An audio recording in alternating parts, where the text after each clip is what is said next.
दोस्तों और भक्तों, अपने शीर्षक हमारे देशभक्त क्रांतिकारी वीरों के बारे में हमने अपने 5 भागों में जिन वीरों का उल्लेख किया, उम्मीद करता हूँ कि आपको पसंद आया होगा। आज़ादी के इन मतवालों में आज हम भाग 6 में बटुकेश्वर दत्त के बारे में, उनके योगदान की बात आपके साथ साझा करेंगे।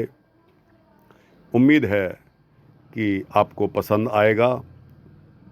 दोस्तों, मैं एक बार फिर आपको बता दूं कि अगर आपको पसंद आए तो लाइक और शेयर करना ना भूलें, सब्सक्राइब भी कर दें, जिससे कि आने वाले एपिसोड्स को आप देख सकें और देश प्रेम की जागृति के इस उपराले में, इस प्रयास में आप मेरे साथ हाँ में हाँ मिलाकर उसको अन्य देश प्रेमी लोगों तक पहुंचाएं, यही कामना है। बटुकेश्वर दत्त के अंदर बचपन से ही देश प्रेम और संस्कृति के लिए प्रेम उमड़ा हुआ था।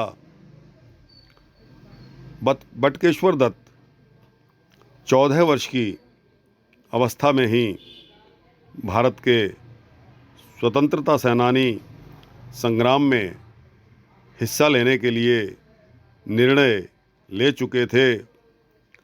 14 साल की ही छोटी उम्र से वे क्रांतिकारियों के संदेशवाहक के रूप में पर्चे बांटने का काम और संदेशों को इधर उधर पहुंचाने का काम गुप्त रूप से करते रहे।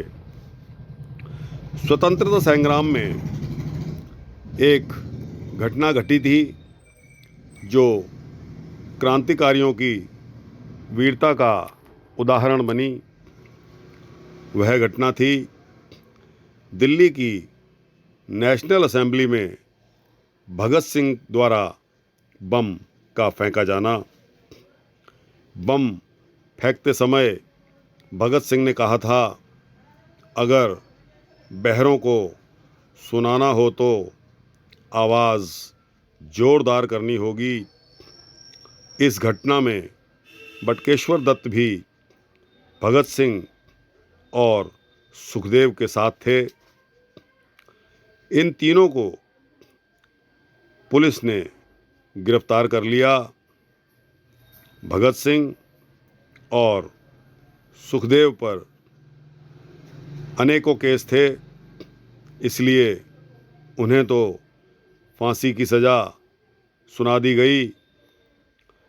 इधर ब्रिटिश सरकार ने बटुकेश्वर दत्त को उम्र कैद की सज़ा सुनाई और अंडमान निकोबार की जेल में भेज दिया, जिसे उस समय काला पानी की सज़ा भी कहा जाता था।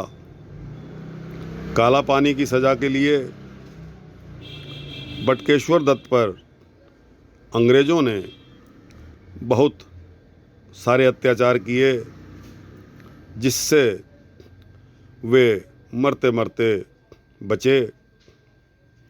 जेल में भी जब उन्हें पता चला कि उनके साथी भगत सिंह, सुखदेव और राजगुरु को फांसी की सज़ा सुनाई गई है, तो वे अंतर्मन से बहुत ही निराश हुए। उन्हें दुख इस बात का नहीं था कि उनके तीनों साथी अपनी आखिरी सांसें गिन रहे हैं, बल्कि बटुकेश्वर दत्त को दुख इस बात का सता रहा था कि उन्हें भी फांसी क्यों नहीं दी गई। वो मेरे हमनवा थे।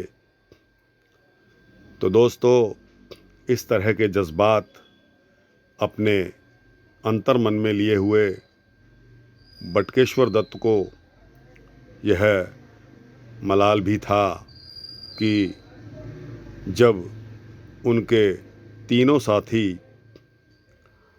फांसी का इंतज़ार कर रहे हैं और उनको जो सज़ा सुनाई गई उम्र कैद की, वह उनसे बिछड़ गए, उनके साथ क्यों नहीं रहे, इस बात का मलाल बटुकेश्वर दत्त को सताता रहा।